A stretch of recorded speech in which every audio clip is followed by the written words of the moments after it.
Is it starting?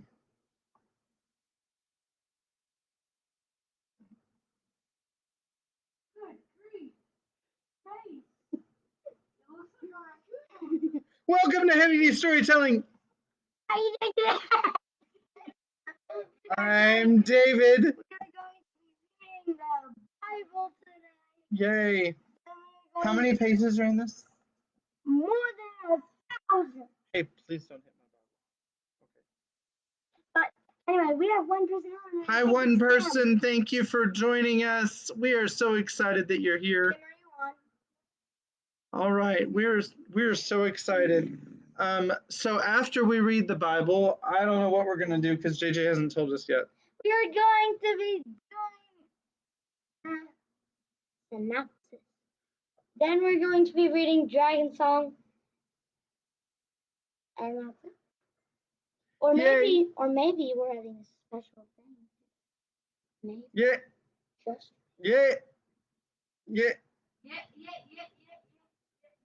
yay. Okay, so now JJ is gonna go to his room and he's gonna stay in his room this time. We've got 3 people on. Hi, Rebecca. I am so glad to see you today. And we're on Colossians 4. And I'm sorry, I have not gotten the link ready for the link for Colossians 4. I mean, here it is. Copy. And this is, so I'm so excited. We read the, oh, howdy, Rich Stockton, howdy, nice to see you today. All right, there's the link. So I am really excited because we have completed the General Electric Power Company. That is Galatians, Ephesians, Philippians, Colossians. That is the easiest way that I memorized those 4 books in order when I was a kid. And if that helps you to memorize them that way, then that's perfect. General Electric Power Company, Galatians, Ephesians, Philippians, Colossians comes right after the Corinthians in the order of the New Testament. So when you're looking for them, or if you're trying to do Bible drills, or if you just want to impress a preacher, then you can find Galatians, Ephesians, Philippians, Colossians very quickly by knowing that little rule. Okay, I'm really confused because I know that we told people that they're supposed to be in their rooms. Does JJ have an exemption?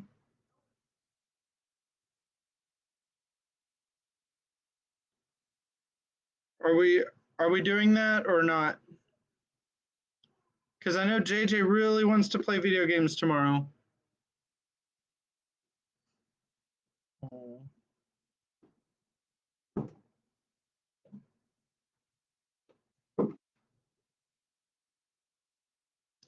Oops. All right. So this is the final chapter of Colossians. Chapter 4. What? Why are you interrupting me?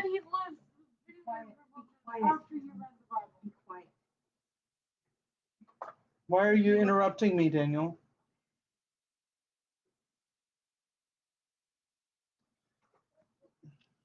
All right. Daniel, why don't you get in your bed? Come on, everybody. It's been a long day. All right. So see what I have to put up with. All right, here we go. This is Colossians chapter 4. I will be starting with verse 1, even though I actually read verse 1 last night. There's a lot of names, so bear with me. And what else was I going to say? Something. All right, anyway. English Standard Version, that's what I was going to say. All right, English Standard Version. Colossians 4, Masters, treat your bondservants justly and fairly, knowing that you also have a master in heaven. Continue steadfastly in prayer, being watchful in it with thanksgiving. At the same time, pray also for us, that God may open to us a door for the word, to declare the mystery of Christ, on account of which I am in prison, that I may make it clear which is how I ought to speak.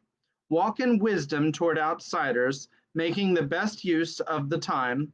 Let your speech always be gracious, seasoned with salt, so that you may know how you ought to answer each person. Tychicus will tell you all about my activities. He is a beloved brother and faithful minister and fellow servant in the Lord. I have sent him to you for this very purpose, that you may know how we are and that he may encourage your hearts. And with him, Onesimus, your faithful and beloved brother, who is one of you, they will tell you of everything that has taken place here. Aristarchus, my fellow prisoner, meets you, and Mark, the cousin of Barnabas, concerning whom you have received instructions if he comes to you, welcome him. And Jesus, who is called Justus. These are the only men of the circumcision among my fellow workers for the kingdom of God, and they have been a comfort to me. Epaphras, who is one of you, a servant of Christ Jesus, greets you, always struggling on your behalf in his prayers, that you may stand mature and fully assured in all the will of God. For I bear him witness that he has worked hard for you and for those in Laodicea and in Hierapolis. Luke, the beloved physician, greets you, as does Demas. Give my greetings to the brothers at Laodicea and to Nympha and the church in her house. And when this letter has been read among you, have it read in the church of the Laodiceans, and see that you also read the letter from Laodicea, which I don't think we have. And say to Archippus, see that you fulfill the ministry that you have received in the Lord. I, Paul, write this greeting with my own hand. Remember my chains. Grace be with you. And that's the end of Colossians. So tomorrow we will begin another book. Like I had said before we started the Galatians, Ephesians, Philippians, Colossians quartet, as I like to call them, even though they weren't written together. Before we started reading those 4 books, I said that I like to ping pong from the Old Testament to the New Testament when we do this. So the next book will be one of my 39 favorite books from the Old Testament. Probably not Genesis, because we just did that one. So if you have a favorite book from the Old Testament, let me know what it is. Otherwise, I have a clue what I'm thinking about, but I haven't made up 100% my mind yet.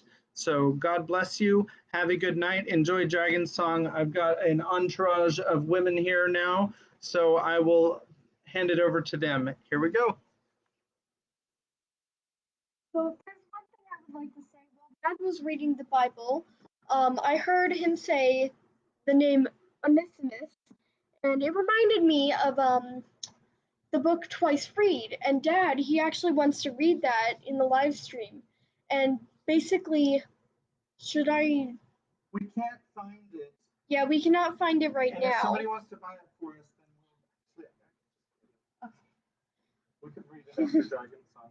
I'll just buy it. And well, Onesimus is the main character, and you will probably see soon what happens in that book. It's really exciting, but we're not going to give any of it away. Yeah, I know. Let me tell you, it's a really good book. No pre-synopsis. Haha. And I am very glad that Mom and Dad forced me to read it in 4th grade. You don't want the mouse? No. So what happened last in the book was basically Melanie's family. Minoli? Okay. Minoli's family basically went a bit. They're like, oh, Minoli's gone. Well, we're not gonna look for her. She probably died in thread, and if she didn't, then whatever. That's one problem off our hands, which honestly, what? Why? Just why? Just when I thought they couldn't get any worse, they had to prove me wrong. And so the Harper, he's like, so why aren't they going crazy about this? And then it goes about her life with the fire lizards and how she sings to them and takes care of the hatchlings. And I also remember that she got oil from a fish to put on the queen. Yeah, because she was getting cracked skin, and that would be bad when she. Yeah, but she was the only one with the cracked skin.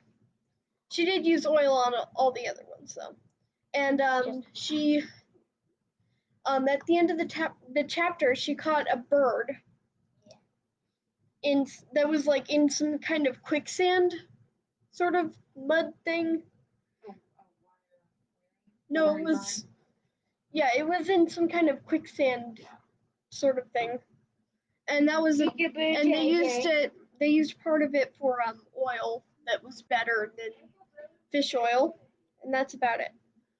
Here's Mom. All right, we all have our, go sit down. Or go lay down. Okay. Oh, wait. Sorry. Y'all are weird. Okay. You can, okay, we all have our cups of claw that we have tonight. That's mine. That's JJ's. Here, I'll put it down. You pick it up. Don't spill it on me. Okay. All right. Wow. All right, go sit down and drink it and then into your bed. Okay, so we are on chapter 8 of Dragon Song. And I have mine right here. Okay. Hi, Easton. Hi. Okay, I have my little reading buddy. Okay, chapter 8. Wheel and turn, or bleed and burn, fly between blue and green, soar, dive down, bronze and brown, dragon men must fly when threads are in the sky. As it turned out, Alamai sailed Elgion to the dragon stones to search there for the elusive fire lizards. One windy day, not long after the visit of Anton, the young seaman broke a leg bone when the rough seas tossed him against the pilot house of his ship. They were coming into harbor, and the high tide made for heavier waters there than he'd expected. Giannis grumbled a good deal about Alamai being too experienced a seaman to get injured, but his grumbling subsided when Mavi pointed out that here was a chance to see if Alamai's first mate would be capable of assuming command of the ship being finished in the building cavern. Alamai tried to take the injury in good part, but after 4 days in bed, with the swelling eased, he was heartily bored and restless. He plagued Mavi so constantly that she handed him to the crutch she had not meant to give him for a full 7 day more, and suggested that if he broke his neck too, he would have only himself to blame. I love these parents. They're just awesome. Alamai had more sense than that and navigated the inner stairways, narrow and dark, slowly and carefully. He kept to the wider outer stairs of the Seahold's main rooms and the holdway whenever possible. While he had some mobility, he didn't have much activity if the fishing fleet was out, so he was soon attracted by the sound of the children learning a new ballad from the harbor. He caught Elgion's eye and received a courteous wave to enter the little hall. If the children were startled to hear a baritone suddenly take up the learning, they had too much respect for the harper to do more than hazard a quick peek, and the class progressed. To Alamai's pleasure, he found himself as quick to memorize the new words and tune as the youngsters, and he thoroughly enjoyed the session. He was almost sorry when Elgion excused them. "How's the leg, Alamai?" the harper asked when the room had emptied. "I'll have a weather-wise ache now for sure." "Is that why you did it?" Elgion said with a broad grin. "I'd heard you wanted to be sure Tilsit got a chance at command." Alamai let out a snort of laughter. "Nonsense. I haven't had a rest since the last 5-day gale. That's a fine ballad you're teaching." "That's a fine voice you were singing with, too. Why don't you sound out more often? I was beginning to think the sea wind snatches the voice of everyone at about 12 terms." "You should have heard my sis," said Alamai, stopped, blushed, and clamped his lips shut. "Which reminds me, I took the liberty of asking Anton, Leoth's rider, to spread the word at Benton Weir that she's missing. She may still be alive, you know." Alamai nodded slowly. "You Seaholders are full of surprises," said Elgion, thinking to switch to a less painful topic. He went to the racks of wax tablets and removed the 2 he sought. These must have been done by that fosterling who took over when Petrion died. The other slates are all in the older script notations which the old harper used. But these, a lad who can do this sort of work is needed in the harper's craft. Why you don't know where the boy is now, do you? Alamai was torn between duty to the hold and love of his sister. But she wasn't in the hold anymore, and common sense told Alamai that she must be dead if in this length of time, with dragon riders looking for her, she hadn't been found. Menelly was only a girl, so what good did it do that her songs found favor with the harper? Alamai was also reluctant to put the lie to his father, so despite the fact that Elgian was impressed by the songs, since the songmaker was beyond them, Alamai answered truthfully that he didn't know where he was. Elgian wrapped the waxed slates carefully and with a noticeable sigh of regret. I'll send them on to the Harper Craft Hall anyway. Robinson will want to use them. Use them? They're that good? Alamai was startled and regretted the lies still more. They're cracking good. Maybe if the lad hears them, he'll come forward on his own. Elgian gave Alamai a rueful smile. Since it's obvious there's some reason you can't name him, he chuckled at the seaman's reaction. Come now, man, the lad was sent away in some sort of disgrace, wasn't he? What happens, as any harper worth his salt knows and understands? Hold honor and all that. I won't tease you any more. He'll surface to the sound of his own music. They talked of other things then, until the fishing fleet returned, two men of the same age but different background, one with an inquisitive interest in the world beyond his sea-hold, and the other quite willing to satisfy it.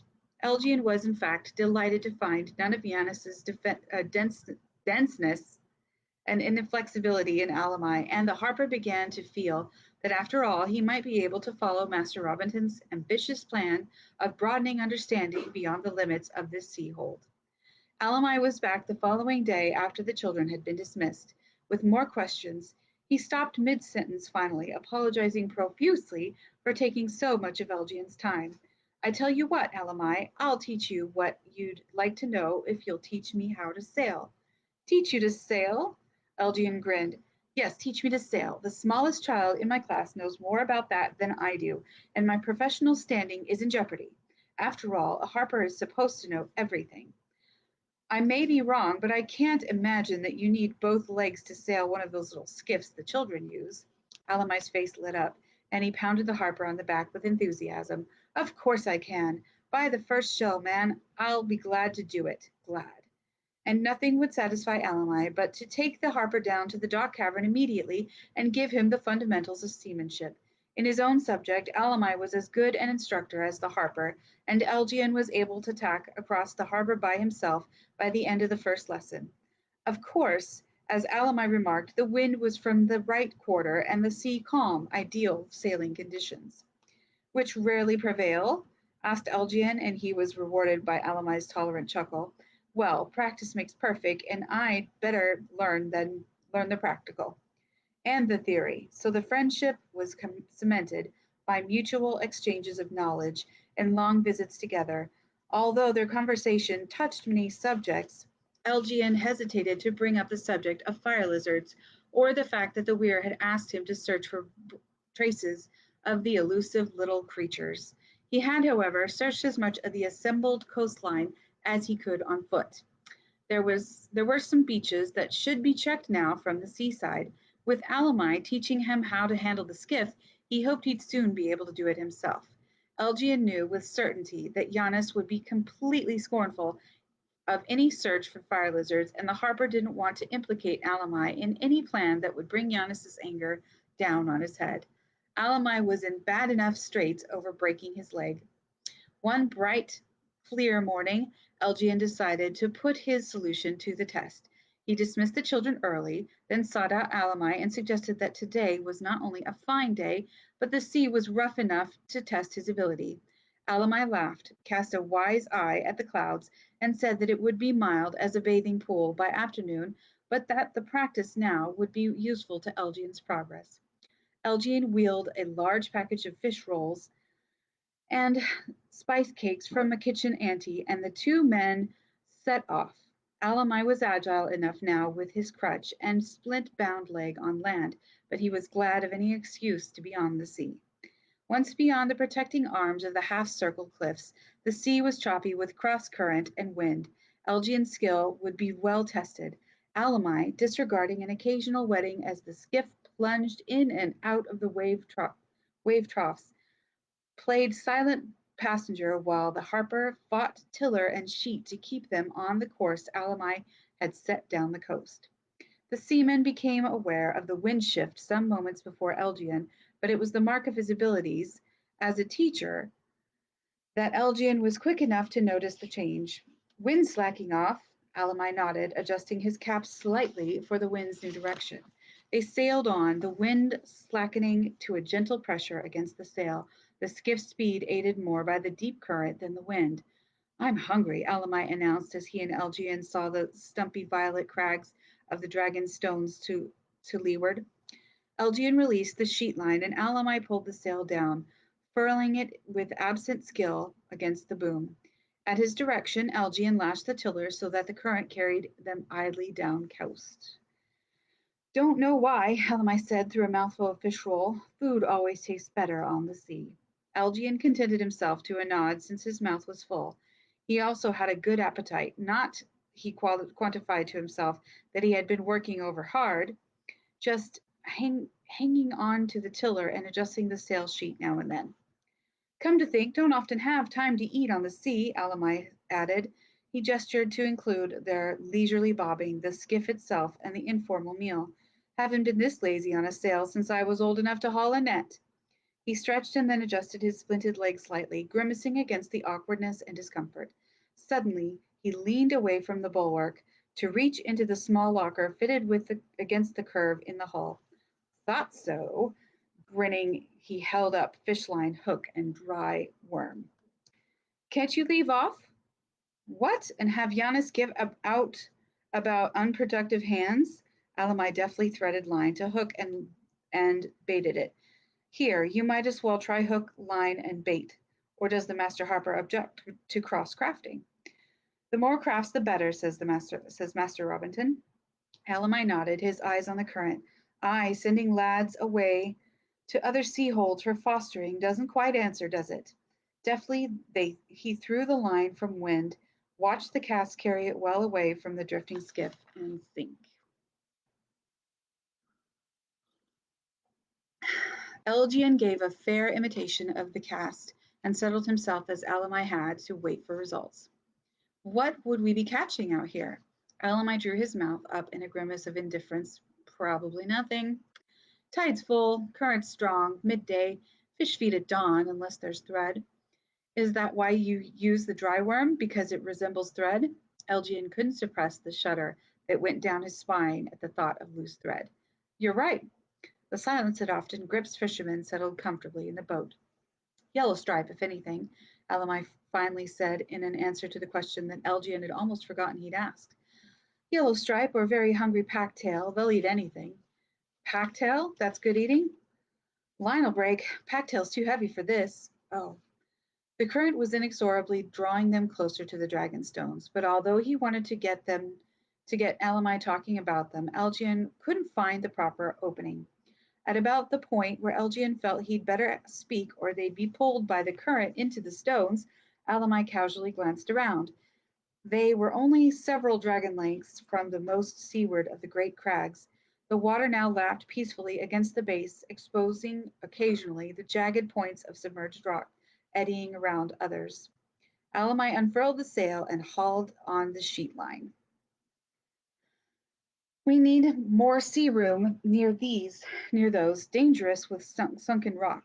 When the tide's making, current can pull you right in. If you sail this way by yourself, and you'll soon be able to, make sure you keep your distance. The lads say you saw fire lizards there once. Elgian found the words out of his mouth before he could censor them. Alamai shot him a long, amused look. They say I can't think what else it could have been. They weren't wherries, too fast, too small, and wherries can't maneuver that way. But fire lizards? He laughed and shrugged his shoulders, indicating his own skepticism. What if I told you that there are such things, that Fëanor, Kent's rider, impressed one in Southern, and so did 5 or 6 other riders? that the wires are looking for more fire lizard clutches, and I've been asked to search the beaches. Elamai stared at the Harper. Then the skiff rocked in the subtle cross currents. Mind you, pull the tiller hard a port. No, to your left, man. That would be me. I wouldn't know what port was. They had the looming dragon stone comfortably abaft before further conversation. You can impress fire lizards? If Alamai's voice was incredulous, an eager light sparkled in his eyes, and Elgian knew he'd made an ally. He told as much as he himself knew. Well, that would explain why you rarely see grown ones, why they evade capture so cleverly. They hear you coming. Alamai laughed, shaking his head. When I think of the times, me too, Elgian grinned broadly, remembering his boyhood attempts to rig a successful trap. Where to look on beaches? That's what Anton suggested. Sandy beaches, sheltered places, preferably hard for small, active boys to find. There's plenty of places where a fire lizard queen could hide a clutch around here. Not with the tide so high this season. There must be some beaches deep enough. Elgian felt impatient with Alamai's arguments. The seaman motioned Elgian out of the tiller seat and deftly tacked about. I saw fire lizards about the dragon stones, and those crags be right good weirs. Not that I think we'd have a chance of seeing them today. They feed at dawn. That's when I saw them, only. And Elamai chuckled. I thought my eyes were deceiving me, since it was the end of a long watch, and a man's eyes can play tricks with them at dawn. Alamai sailed the little skiff far closer to the dragon stones than Elgian would have dared. In fact, the Harper found himself gripping the weatherboard very hard and edging his body away from the towering crags as the skiff breezed lightly by. There was no doubt that the crags were riddled with holes, likely weirs for fire lizards. It wouldn't try to tack this, try this, it wouldn't try this tack except when the tide is full, Elgian said Alamai as he sailed between the innermost crag and the tide-washed land. There's a right mess of bottom-reaming rocks even here at half-tide. It was quiet, too, with the waves softly caressing the narrow verge of sand between sea and cliff, quiet enough for the unmistakable sound of piping to carry across the waters to Elgian. Did you hear that? Elgian grabbed Alamai's arm. Hear what? The music. What music? Alamai wondered briefly if the sun were strong enough to give the Harper a stroke, but he sharpened his ears for any unusual sound, following the line of Elgian's stare to the cliffs. His heart leaped for a moment, but he said, Music? Nonsense. Those cliffs are riddled with caves and holes. All you hear is the wind. There isn't any wind now. Alamai had to admit that because he'd left the boom out and was even beginning to wonder if they had enough wind to come about on his tack that would clear the northern side of the stones. And look, said Elgian, there's a hole in the cliff face, big enough for a person to get into, I'd wager. Alamai, can't we go inshore? Not unless we walk home or wait for a high tide again.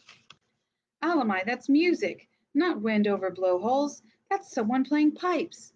An unhappy, furtive thought crossed Alamai's face so plainly that Elgian jumped to a conclusion. All at once, all the pieces fell into place. Your sister, the one who's missing, she wrote those songs. She taught the children, not that conveniently dismissed fosterling. Menelie's not playing any pipes, Elgian. She sliced her left hand, gutting pack-tailed. She can't open or close her fingers. Elgian sank back to the deck, stunned but still hearing the clear tones of pipes. Pipes? You'd need two whole hands to play multiple pipes. The music ceased, and the wind, rising as they tacked past the dragon stones, covered his memory of that elusive melody. It could have been the land breeze sweeping down over the cliffs, sounding into holes. Menelie did teach the children, didn't she? Slowly, Alamai nodded. Giannis believed the Seahold disgraced to have a girl taking the place of a Harper. Disgraced? Once again, Elgian was appalled at the obtuseness of the Seaholder. When she taught so well? When she can turn a tune like the ones I've seen? She can play no more, Elgian. It would be cruel to ask now. She wouldn't even sing in the evenings. She'd leave as soon as you started to play. So he'd been right, thought Elgian. The tall girl had been Menelie. If she's alive, she's happier away from the hold. If she's dead, Alamai didn't continue. In silence, they sailed on, the dragon stones falling away, back into violent indefiniteness, as each man avoided the other's gaze. Now Algian could understand many things about Menelaus' disappearance and the general reluctance of the whole to discuss her or find her. There was no doubt in his mind that her disappearance was deliberate. Any one sensitive enough to compose such melodies must have found life in the sea-hold intolerable. Doubly so with Giannis as sea-holder and father, and then to be considered a disgrace. Elgian cursed Petrion for not making the matter plain. If only he had told Robertin that the promising musician were a girl, she might have been at the Harper Hall before the knife had a chance to slip. There'd be no clutches of the Dragonstone's Cove, Elamai said, breaking into Elgian's rueful thoughts. Water's right up to the bluff at high tide. There is one place. I'll take you there after the next threadfall is past. A good long day's sail down the coast. You can impress a fire lizard, you say. I'll set the signal for Anton to talk to you after fall. Elgian was happy enough to use any subject to break the restraint that had fallen between them. Evidently, you or I can impress, though lowly harpers and young seamen may be far down on the list of available eggs. By the dawn star, when I think of the hours I spent as a small fellow. Who hasn't? Elgian grinned back, eager for the chance. This time their silence was companionable, and when they exchanged glances, it was for remembered boyish fancies of capturing the elusive and much desired fire lizard. As they tacked into the dock cavern late that afternoon, Alamai had a final word for Elgian. You understand why you're not to know it was Melanie who did the teachings? The Seaholder is not disgraced. Elgian felt Alamai's hand tighten on his arm as he nodded, but I would never betray that confidence. If his solemn response reassured the seaman, he reinforced Elgian's determination to find out who had made that pipe music. Was it possible to play multiple pipes with one hand? He was convinced that he'd heard music, not wind over blowholes. Somehow, whether on the pretext of searching for fire lizards or not, he must get close enough to examine that cave in the Dragonstone's Cove. The next day was rainy, a thin, soft drizzle that did not deter the fishermen, but that made both Elgian and Alamai unwilling to take a long and possibly fruitless journey in an open boat. That same evening, Giannis asked Elgian to excuse the children from lessons the following morning, as they'd be needed to gather seaweed for the smoke cave. Elgian granted considered permission, masterfully suppressed a desire to thank the Seaholder for a free day, and determined to rise early and be off to seek the answer to the music mystery. He was up as soon as the sun, first in the great hall, so that he had to unbar the metal doors, little realizing as he did so that he would be following an unnerving precedent. With fish rolls and dried fruit in his pouch, his own pipe slung across his back, a stout rope about his middle, for he rather thought he might need it climbing down that cliff face, Elgian was away. Chapter 9. O tongue, give sound to joy and sing of hope and promise on dragon wing. The hunger of the fire lizards roused Menelai from sleep. There was nothing in the cave. Wait. Hey, honey. Honey. Honey. I need your help.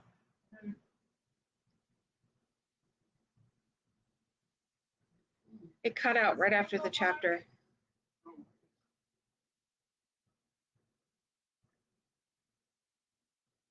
It's still playing. It does this sometimes. Are you sure? Yeah. Okay. All right. That's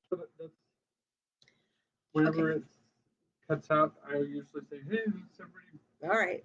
Yeah. The hunger of the fire lizards roused Menelai from sleep. There was nothing in the cave to eat because the previous day had been wet enough to keep them all inside. She saw that the tide was well out and the day was clear. If we scramble, we can get down coast and pick us up a nice lot of spider claws. They'll be gone soon, she told her friends. Or we can look for rock mites, so come along, beauty. The little queen hummed from her warm nest in the rushes, and the others began to stir. Menelly reached down and tickled Lazy's neck where he lay at her feet. He slapped at her, rousing enough to let out a huge yawn. His eyelids peeled back and his hands sparkled faintly red. Now, don't you all start in on me. I got you up so we could be off. You won't be hungry long if we all stir smartly. As she descended agilely to the beach, her friends swooping gracefully from the cave, some of the other fire lizards were feeding in the shallow. Mentally called out a greeting to them. She wondered, as she often did, if the other fire lizards, with the notable exception of the queen, were at all aware of her. She felt it rude not to acknowledge their presence, whether they responded or not. Maybe one day they would have grown so used to her that they'd answer. She slipped on the wet rocks at the far end of the cove, wincing as a sharp edge made itself painfully felt through the thinning soles of her boots. That was a matter she'd have to attend to soon. New boot soles. With such rough surfaces, she couldn't go barefoot, and she certainly couldn't climb barefooted, not if she had toes like a watchwear. She'd have to get another wary, tan its leg hide to a proper toughness, but how could she sew the new leather to her old boot sole? She looked down at her feet, placing them carefully, as much to save the leather as her feet. She took her band to the furthest cove they'd yet explored, far enough down the coast for the dragon stones to be knobs on the horizon, but the long walk was worth the effort, for Spiderclaws scurried wildly up and down the wide, gently curving beach.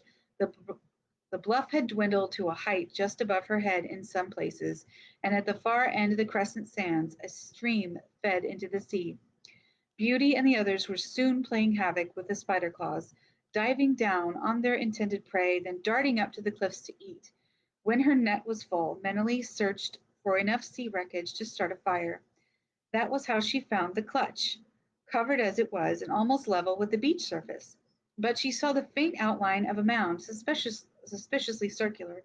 She brushed away enough sand to expose the mottled shell of a hardening fire lizard egg.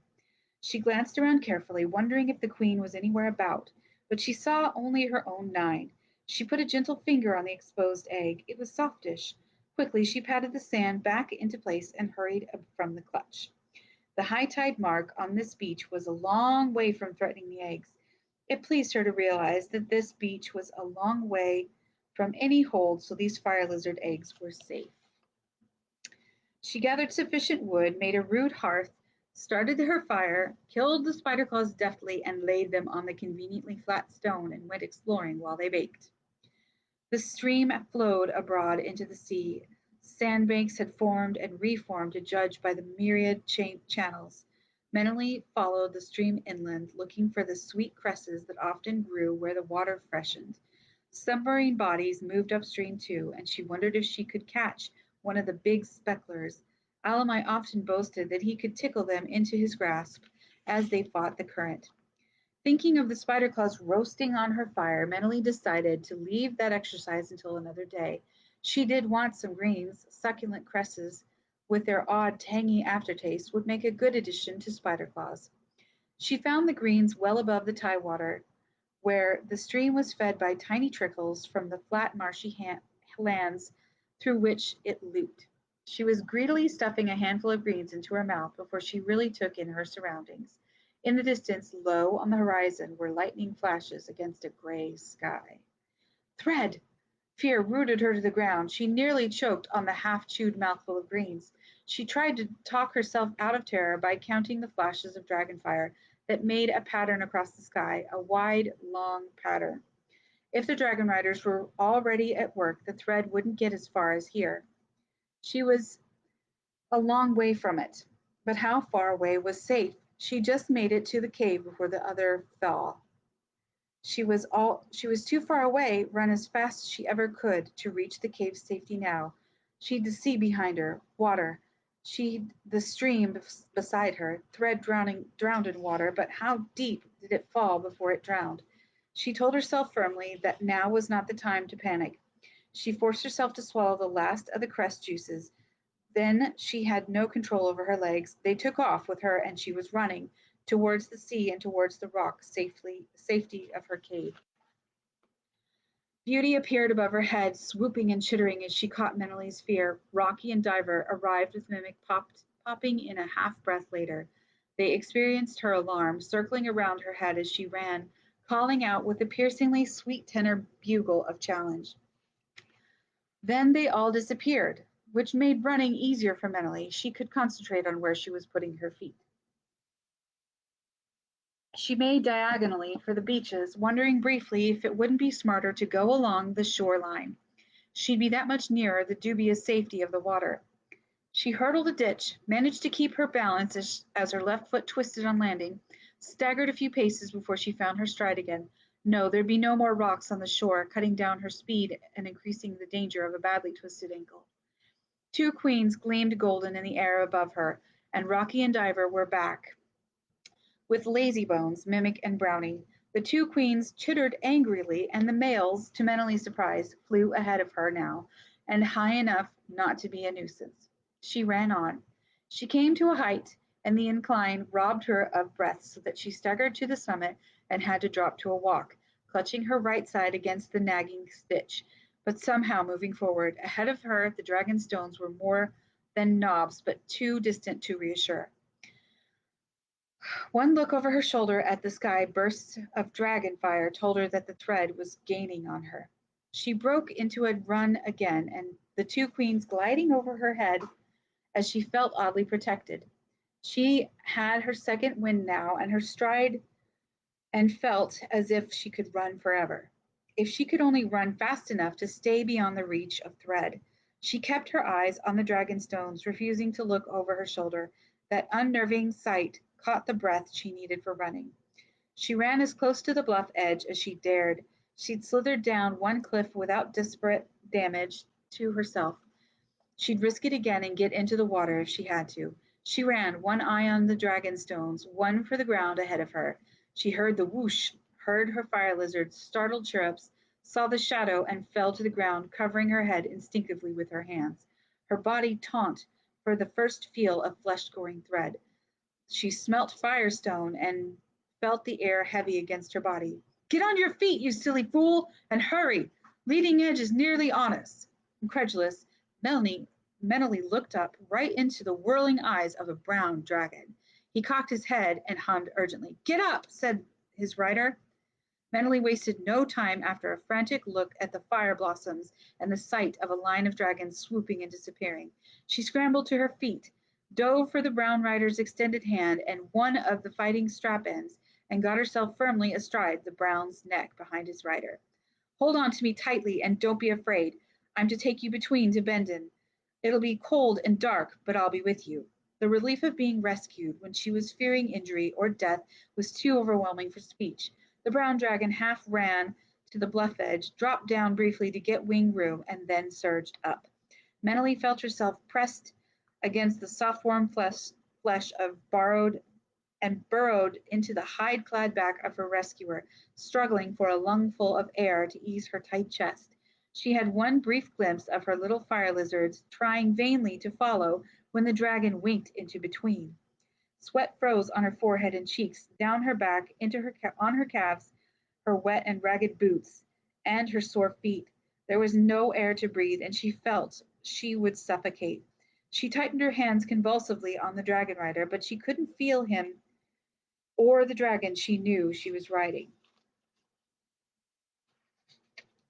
Now, she thought with that part of her mind that wasn't frozen in panic, she fully understood that teaching song. In terror, she fully understood it. Abruptly, sight, sound, feeling, and breath returned.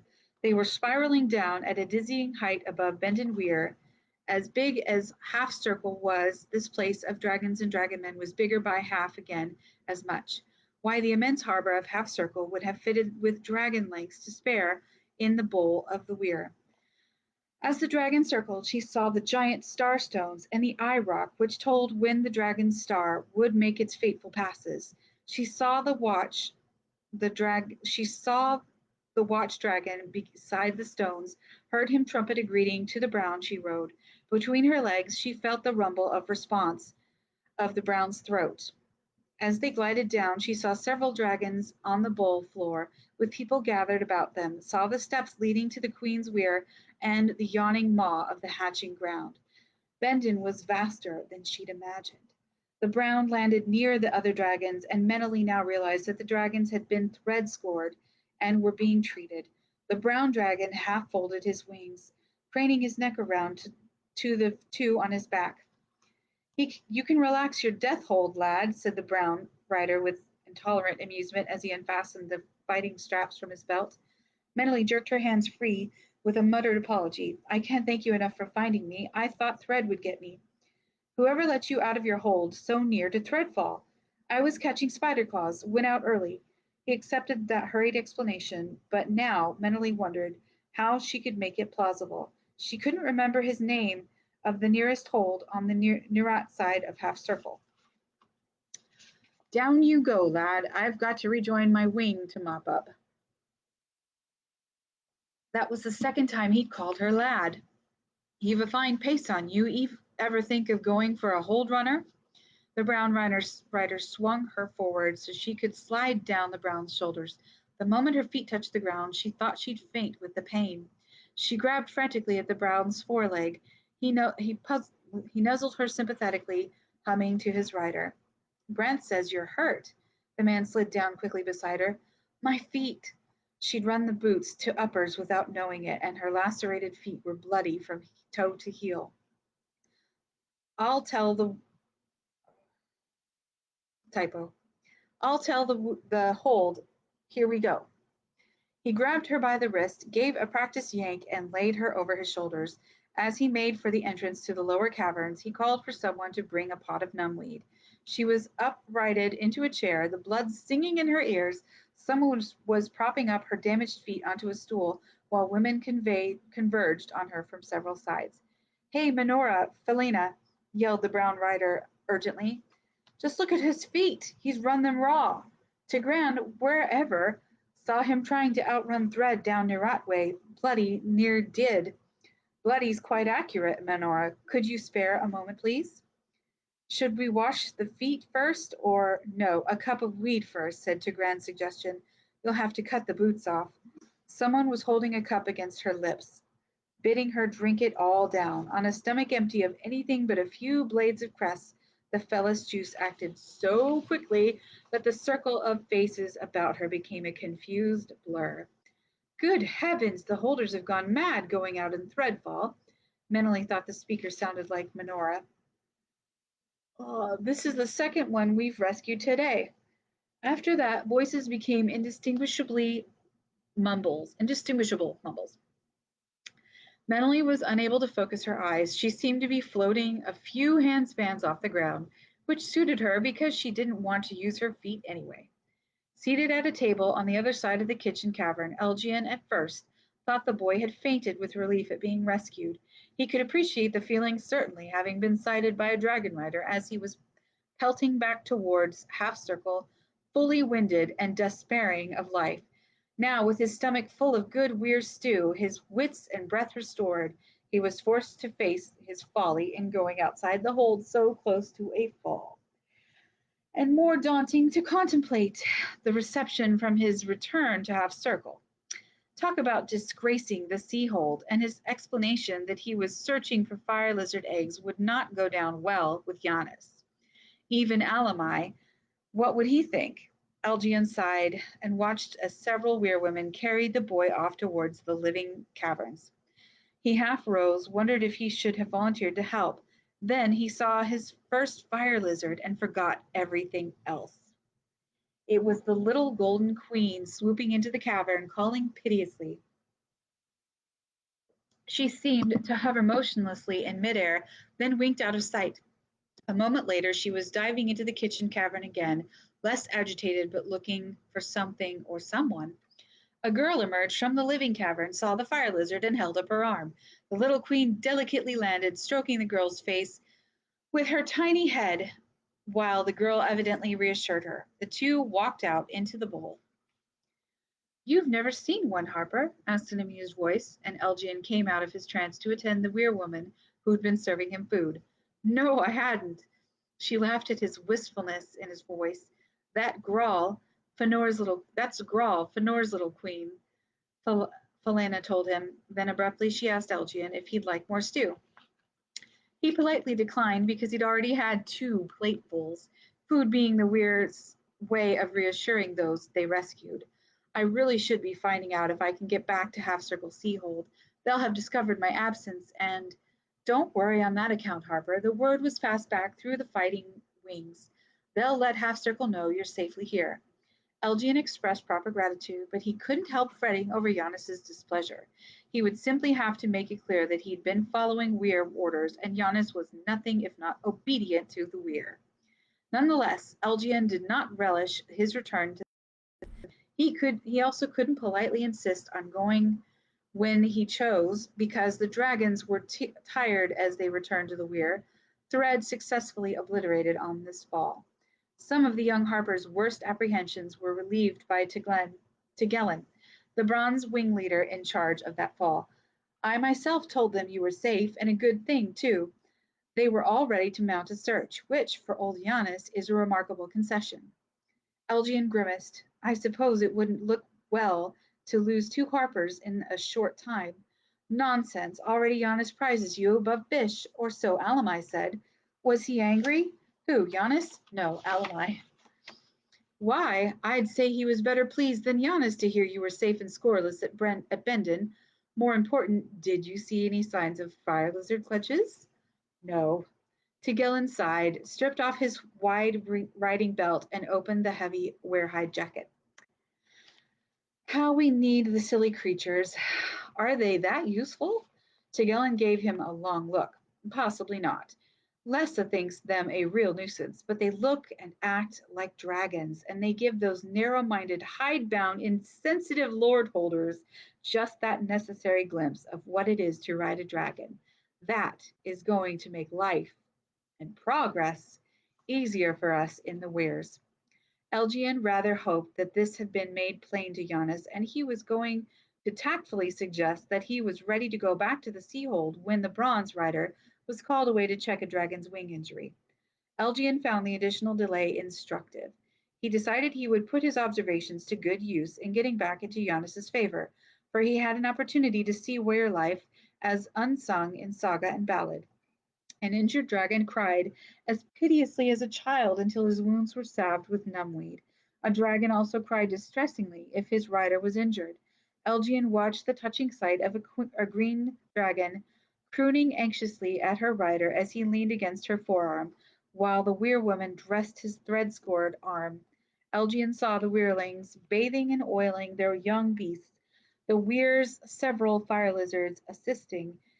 He saw the youngsters of the Weir refilling firestone sacks for the next fall, and couldn't fail to notice that they made less work of the onerous chore than Seahold lads would have done. He even ventured to peer into the hatching ground where Golden Rameth lay, curled protectively around her eggs. He ducked out of sight, hoping she hadn't seen him. Time passed so quickly that Elgin was surprised to hear the kitchen women calling everyone in to eat. He hovered at the entrance, wondering what to do, when Tagellin grabbed him by the arm and propelled him to an empty table. Giselle, come here with that bronze nuisance of yours. I want the half-circle Harper to see him. Giselle has one of the original clutch Fenor discovered in Southern. Tagellin said in an undertone as they watched the stocky young man weaving his way through the tables toward them, balancing a bronze fire lizard on his forearm. This is Rill, Harper, Giselle said, extending his arm to Elgin. Rill, be courteous. He's a Harper. With great dignity, the fire lizard extended his wings, executing what Elgin construed to be a bow, while the jeweled eyes regarded him intently.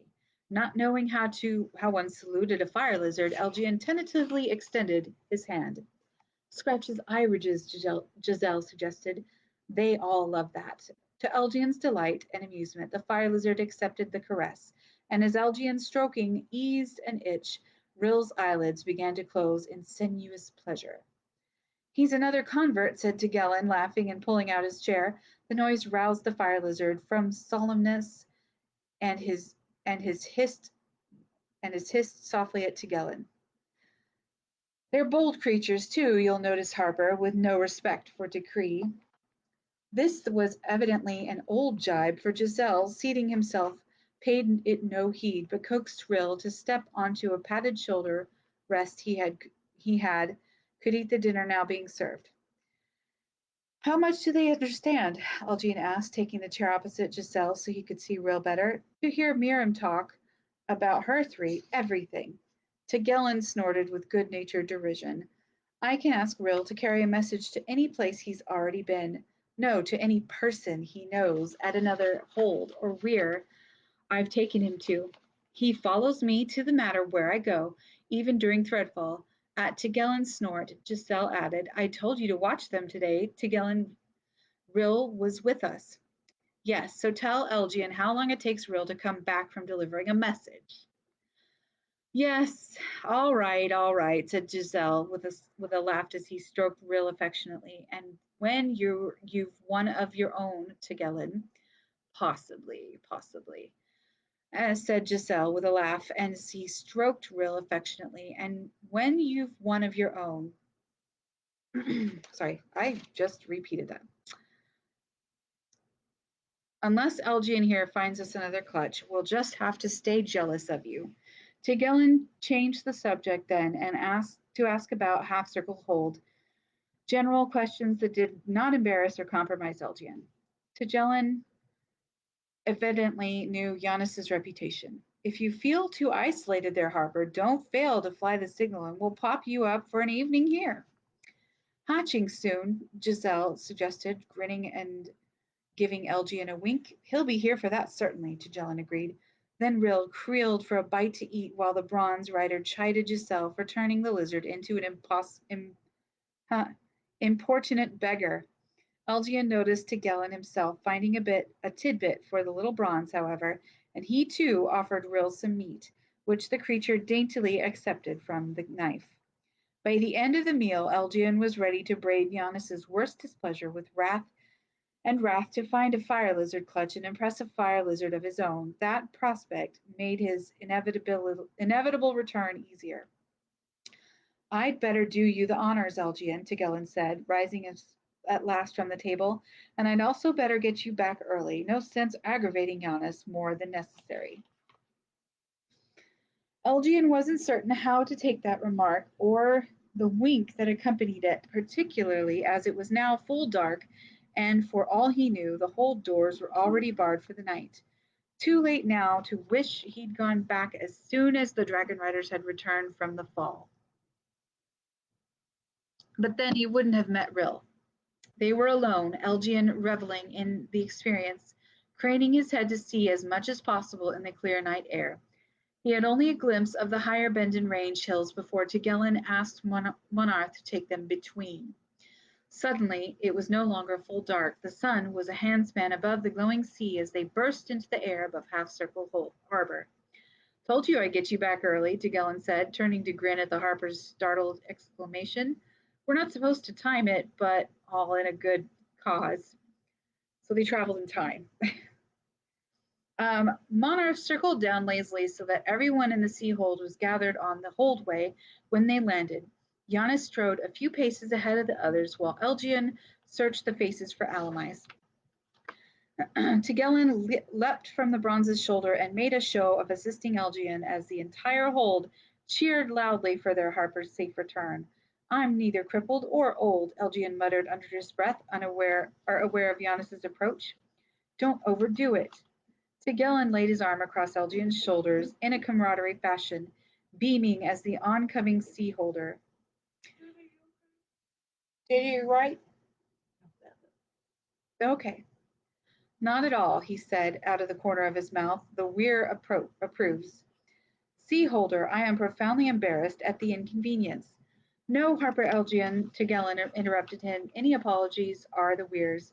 You were adamant at wishing to return to Half Circle immediately, but Lesson needed to have his report, Giannis, so we had to wait. Whatever Giannis had been about to say to his erring Harper was neatly blocked by Tegelin's obvious approval. The sea holder rocked a bit on his feet, blinking as he reorganized his thoughts. Any fire lizard sign you discover must be made known to the weir as soon as possible, Tegelin continued blithely. Then that tale is true? Giannis asked in a grumble of disbelief. Those creatures do exist? They do indeed, sir, Elgin replied warmly. I have seen, touched, and fed a bronze fire lizard. His name is Rill. He's about as big as my forearm. You did? He is? Elamai had pushed through the crowd, breathless from excitement and the exercise of hobbling as fast as he could down the holdway. Then you did find something in the cave. The cave? Elgin had forgotten all about his original destination that morning. What cave? Demanded Tegelen. The cave. And Elgin gulped and then boldly embroidered on the lie Tegelen had begun. I told Lessa about. Surely you were in the room then? What cave? Demanded Yanis, stepping close to the younger men, his voice half angry because he was being excluded from the conversation. The cave that Alamai and I spotted on the shore near the dragon stones, Elgin said, trying to give the proper cues. Alamai, Elgin had to address Tegelen now, is the seaman who saw the fire lizards last spring near the dragon stones. 3 days back, we sailed down the coast and saw the cave. That's where I think it's likely we'll find fire lizard eggs. Well then, since you're now safely in our hold, Harper Elgin, I will leave you. Tegelen couldn't wait to get back to Monarth and the cave. You'll let us know if you find anything, won't you?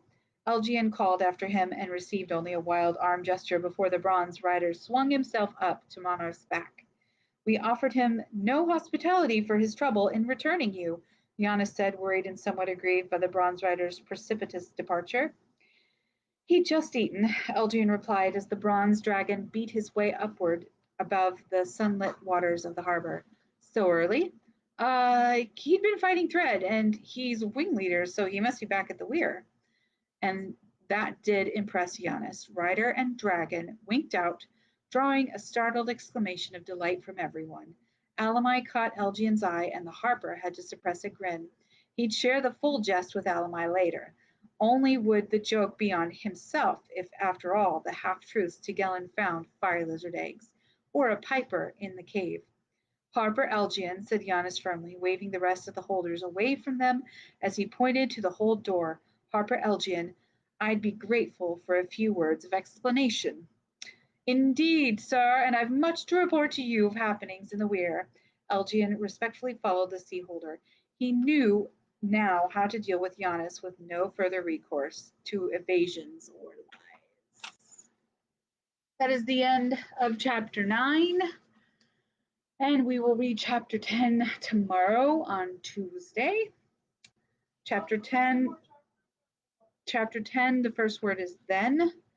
And I believe there are, so this is where we are. We started about in the middle today. There are, Daniel asked me how many chapters there are. 13. So we will read 10 and 11 tomorrow, and then, Wednesday we'll read 12 and 13, hopefully. And I'm hoping to get the Dragon Singer book after this. So it's actually a trilogy.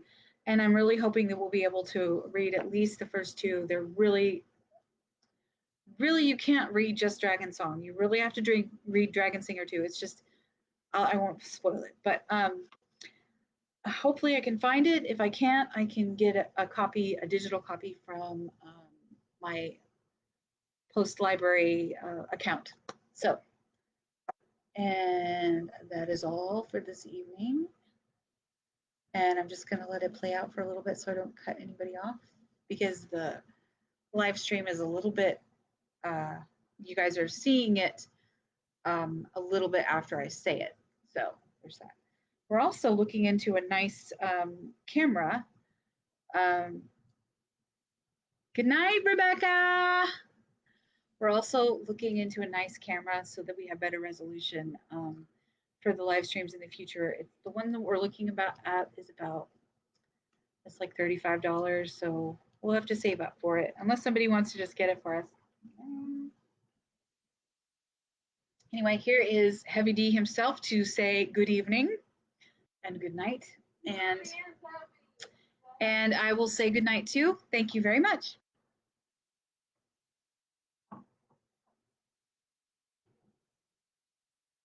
Hi. So I've been listening downstairs while I do my steps. I did pass my 12,000 step count, so which is my daily goal. I think I'm on a 41, 42 day streak now, so that's good. Anyway, I don't have anything else to say. We're gonna, we've been looking for Twice Freed for at least a book or two now, so I think we should look into buying a new copy of it. Okay. And when we get once we buy the new copy and it arrives, then we'll find the old copy. Of course, that's how it goes. And so one lucky winner will receive our extra copy of Twice Freed free of charge after we find it. So, all right. Have a good night, and we'll see you tomorrow. Hey, everybody, guys, y'all are supposed to be in your rooms and settle down. Sorry. I'm sitting here trying to say goodnight to people, and I can't even hear myself. So can we please? All right, good night, people. I love you.